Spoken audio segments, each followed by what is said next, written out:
नमस्कार साथियों, स्वागत है आपका कक्षा 6 हमारे राजस्थान के पुस्तक की जो महत्वपूर्ण अध्याय हैं उनमें। ये आगामी कॉम्पिटिटिव एग्जाम्स के लिए बहुत इंपॉर्टेंट है, क्योंकि आपका जो बेस लेवल होता है, जो आपका जीरो लेवल है, वो यहीं से उठता है। ठीक है, चाहे रीट, पटवार, एलडीसी, सीईटी, कुछ भी एग्ज़ाम हो, second grade, first grade, RS mains का भी हो, एसआई, पीएसआई, कांस्टेबल, यहीं से क्वेश्चन पुटअप होते हैं, क्योंकि ये आपका बेस लेवल होता है, ये आपका जीरो लेवल है। ठीक है, और यहीं से क्वेश्चन आपके पुटअप होंगे।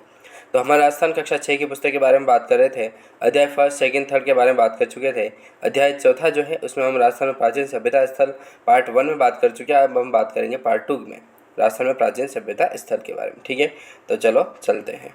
राजस्थान में प्राचीन सभ्यता स्थल, हमने 20 महत्वपूर्ण प्रश्नों के बारे में बात की थी।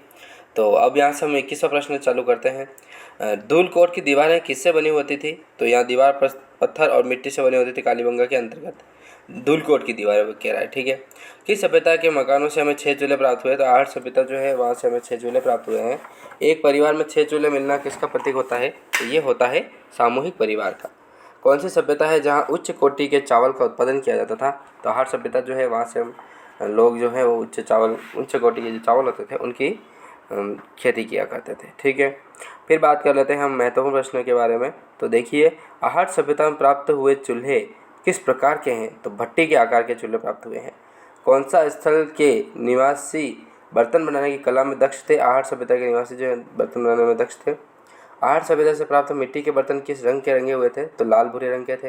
राजस्थान के किस सभ्यता स्थल से 26 किस्म के मणि, 6 तांबे की मुद्राएं, 3 मोहरें प्राप्त हुई? तो वो प्राप्त हुई आहट सभ्यता से। धूलकोट के विध्वंस के बाद यहाँ के लोगों ने कौन से नए नगर बसाए थे? तो गिलुंड और भगवानपुरा जो है वहाँ से प्राप्त हुए थे। उदयपुर की वल्लभ तहसील का बालाथल किस सभ्यता से संबंधित है? तो ताम्र पाषाणकालीन आहट सभ्यता से संबंधित है। किस सभ्यता स्थल से 11 कमरे और एक बड़े भवन एवं दुर्ग जैसे चिन्ह प्राप्त हुए हैं? तो बालाथल से प्राप्त हुए हैं। बालाथल से ताम्र सभ्यता के अलावा और किस सभ्यता के अवशेष मिले हैं? तो लोहा के अवशेष मिले हैं, लोहाकालीन सभ्यता के। लोहा गलाने की भट्टियाँ बालाथल से प्राप्त हुई है। बेराट जयपुर के अलावा किस स्थान से बुने हुए वस्त्र के अवशेष प्राप्त हुए हैं? तो वो प्राप्त हुए हैं बालाथल से। ये बहुत ही इंपॉर्टेंट हो जाता है कि बालाथल से कौन से प्राप्त हुए हैं, तो इसका राइट आंसर हो जाएगा ये। फिर बात करें तो देखिए, गणेश सभ्यता के बारे में बात कर लेते हैं। गणेश सभ्यता को किस नाम से जानते हैं? तो ताम्र संचित संस्कृति के नाम से जाना जाता है। ठीक है, गणेश सभ्यता के अवशेष कहाँ से प्राप्त है? तो सीकर जिले के नीमका थाना तहसील जो गणेशेश्वर नामक स्थान है वहाँ से प्राप्त हुआ था। गणेशेश्वर से कौन से तांबे का उपकरण पश्चिम तथा मध्य एशिया में निर्यात किया जाता था? तो दोहरी परतदार शिरा वाले तांबे की पीन। ठीक है, ये बहुत इंपॉर्टेंट है, इसको याद रखना।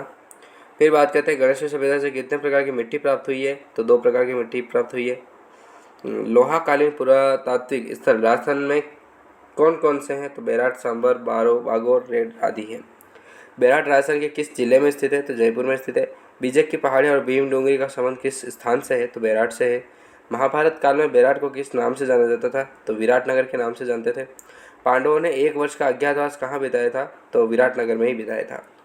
राजस्थान में मौर्य काल का प्रमुख केंद्र रहा है? तो बेराट रहा है। किस स्थान से अशोक ने भाब्रू शिलालेख एवं बौद्ध मठ के अवशेष प्राप्त हुए हैं? तो बेराट से ही हुए। राजस्थान के किस सभ्यता स्थल से एक कमरे से 36 चांदी की मुद्रा प्राप्त हुई है? तो बेराट से हुई है। नेक्स्ट महत्वपूर्ण प्रश्न आता है 47वां। 36 चांदी की मुद्राओं में से किसकी भारतीय यूनानी शासकों की है? तो 28 मुद्राएं हैं। 36 चांदी मुद्राओं में से कितनी मुद्राएं पंचमार्क है? तो 8 मुद्राएं पंचमार्क है।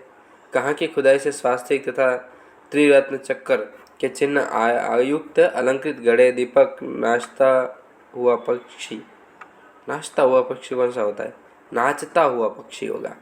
हमारे भी टेक्निकल स्टाफ थोड़ा यूँ ही है। पत्थर की संदूक, लोहे की कील एवं हाथ से बना हुआ वस्त्र प्राप्त हुआ है? तो बेराट से प्राप्त हुए हैं। ठीक है दोस्तों, तो ये महत्वपूर्ण प्रश्न थे। मिलते हैं नेक्स्ट वीडियो में, तब तक के लिए जय हिंद।